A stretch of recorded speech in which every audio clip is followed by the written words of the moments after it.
A young man stands at a public phone box in London, down to his last few coins, the line ticking as he waits.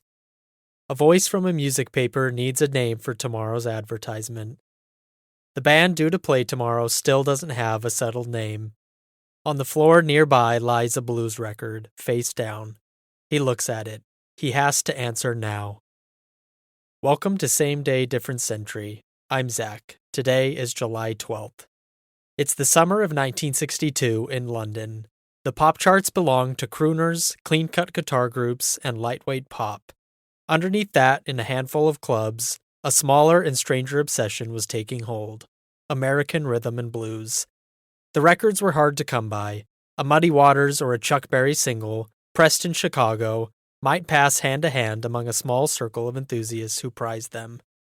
The center of that world was a band called Blues Incorporated, led by a guitarist named Alexis Corner, and a basement room in the West London suburb of Ealing where they played. Ealing was among the first clubs in Britain devoted to electric blues. On its stage and in its audience, much of the talent that would shape British rock over the next decade passed through. Two of the young men who would form the Rolling Stones had known each other since childhood.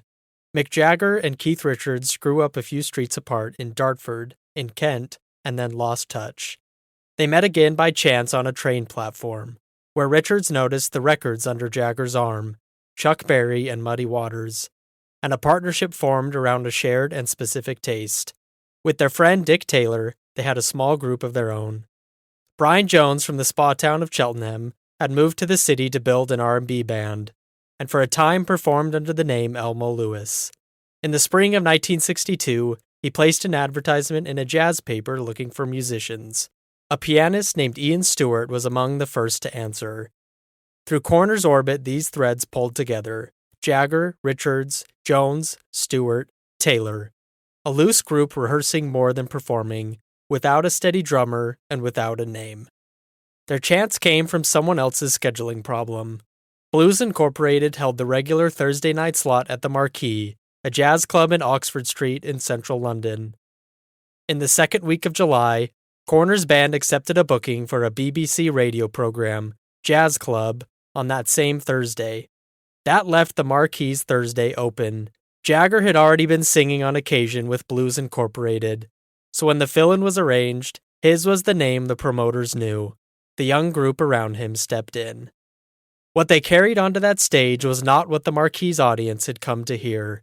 The advertisement ran in Jazz News under the name settled during that phone call: The Rollin' Stones, taken from a Muddy Waters song. The press blurb put Jagger's name out front and carried one of Mick Jagger's earliest published comments to the music world. He hoped no one would take them for a rock and roll outfit. It was a careful distinction. To this circle, rock and roll meant commercial pop, while the blues meant something serious and authentic. They wanted to be judged on the second. On the night of July 12th, 1962, the group on stage was Jagger singing, Richards and Jones on guitars, Ian Stewart at the piano, and Dick Taylor on bass. They were very young, Jagger and Richards 18, Jones 20, sharing the evening with a group led by the singer Long John Baldry. Who played drums that night has never been settled. Keith Richards named his friend Mick Avery in his memoir.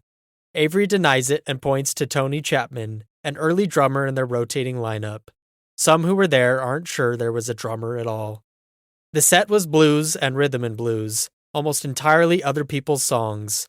Chuck Berry, Jimmy Reed, and Elmore James, the Chicago catalog they revered. A handwritten list survives, with titles like Confessin' the Blues and Bright Lights Big City, but whether every one was played is uncertain. By some accounts, the response split the room. Some cheered, while others, especially traditional jazz devotees, were less enthusiastic. The Marquee had been built for traditional jazz, and to those ears, the loud, electric American blues coming off the stage sounded like an intrusion. That division between an older British jazz establishment and a rising blues-based sound was the exact fault line the next few years would run along. One gig did not make a career, a routine did. Bill Wyman joined on bass that December, chosen in part for owning a powerful amplifier. Charlie Watts, long courted and reluctant to leave steady work, finally committed in early 1963. The group took a residency at the Crawdaddy Club in Richmond, southwest of London, and drew a growing crowd week after week. That spring, a 19-year-old publicist named Andrew Luke Oldham became their manager, working alongside their agent Eric Easton. Oldham made several decisions that shaped everything after. He signed the band to Decca Records, the label that had famously passed on the Beatles, and he set out to market the Stones as their opposite. Not the polite group your parents could like, but the one they couldn't. He also made a colder choice. Ian Stewart, a founding member, was pushed out of the official lineup. Oldham thought 6 faces were too many, and that Stewart's look didn't fit the image being built. Stewart stayed on as the band's pianist and road manager, without the billing, until his death in 1985. The early singles were covers, a Chuck Berry song first, then a number written for them by Lennon and McCartney. Oldham pressed Jagger and Richards to write their own material, reportedly locking them in a kitchen until they produced something. The habit took. In 1965 came the song that solidified their status as global superstars. Satisfaction reached number 1 in the United States and in the UK. From there, the question was no longer whether they would survive the year, but what they would become. The evolution was fast. In 1966, they released Aftermath, their first album made entirely of Jagger and Richards' originals. A run of records followed that many critics still rank among rock's finest. Beggar's Banquet, Let It Bleed, Sticky Fingers, and the sprawling Exile on Main Street. They'd already been in the front rank of the British Invasion, the wave of UK groups that took over the American charts from 1964. And Satisfaction made them its biggest act after the Beatles. Their gritty, riff-driven attack helped shape what would become hard rock. They also carried the music back to where it came from. Touring America, the Stones found that many white audiences had never heard the black blues musicians who inspired them. In 1965, booked on the U.S. television show Shindig, they insisted the show also feature Howlin' Wolf, one of the Chicago giants they idolized. Wolf performed to an audience far larger than he could draw on his own. The British group named after a Muddy Waters song was, in that moment, an amplifier for the originals. Success did not hold the founders together. Brian Jones, once the band's leader, drifted to its margins as his drug use deepened and Jagger and Richards took control. Jones was pushed out of the group in June 1969 and died weeks later at age 27 when he drowned in his swimming pool. That December, at a free concert at the Altamont Speedway in California, a man in the crowd was killed by members of the Hells Angels who were hired as security. The event is often read as the moment the optimism of the 1960s curdled, an interpretation more than a fact, but one that attached itself firmly to the Stones. They kept on going anyway, and that endurance became part of the story.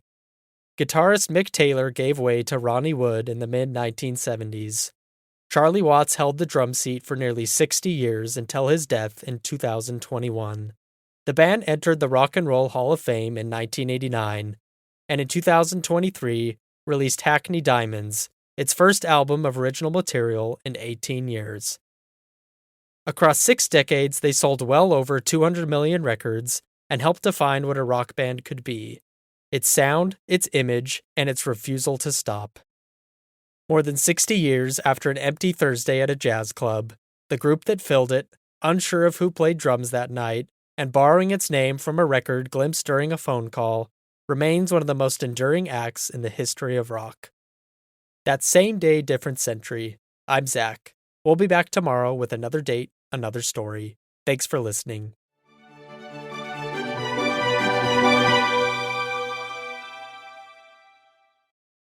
Hey guys, it's Zach. Real quick before you go, I just wanted to say thank you so much for listening. It really means a lot. If you enjoy the show, all I ask is that you share it with someone that you think would enjoy it too. That's the best way to help us out. I'll see you tomorrow.